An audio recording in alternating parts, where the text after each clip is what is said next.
Let me show you my earnings for this month up to 26 days real quick. Okay, here we are. Boom, boom, boom. Here, let me refresh real quick. Awesome. So basically, guys, as you can see, we're at $95,000 for the month. That's 26 days into the month. And today we're at $2,300. It's just like 12 o'clock in the day, okay? So the day is like halfway through and we're at that much.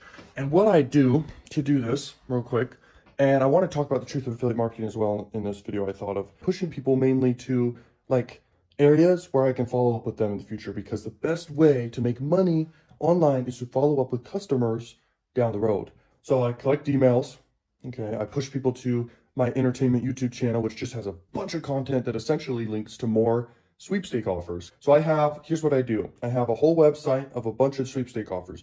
And on Max Bounty, you can see right here, there is a bunch of sweepstake offers. You can go down, this offer I promote a ton of. Then there's this one. These are sweepstake offers, like win an iPhone 11. I promote this one a ton. Okay, so you can promote a bunch of these sweepstake offers and just crush it. What I do, I have a whole website I push people to, just linking to a bunch of these offers. That actually doesn't make the bulk of the money. The bulk of the money comes from just simple landing pages pushing people to just one-off offers, okay? Just pitching one offer, keeping it simple. You don't really need to have a VSL, which means a video sales letter promoting a product or a sweepstake offer. And Max Bounty has tons of high converting sweepstakes, okay? And they have hundreds of them, so you can do that, no problem. And so that's what I do right there. And then I basically make content on my second YouTube channel like crazy.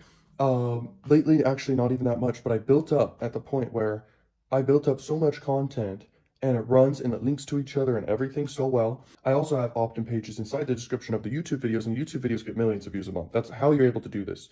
And you don't create the content yourself. You don't show your face. You can literally, all you got to do is just download other people's videos, add commentary. It's called fair use. Okay, you can remix, rehash, add commentary, add criticism to other people's top performing content. This is content that works, content that actually makes money. So when you know that, you just can freaking crush it, okay? Because you're able to crank out content, download content, add your own commentary to content, just crush it. You can go the approach too of YouTube automation here. Okay, there are people who basically have YouTube channels and they don't create any of the content. They just outsource to people who do the script writing, come up with the video idea. They come up with the video idea. Then they hire people for script writing. They hire people for then the voiceover, and then they hire people for the video editing and creation process. Then they have someone who uploads and does the thumbnail. And they have a whole streamlined process for all this, everything figured out to the bone.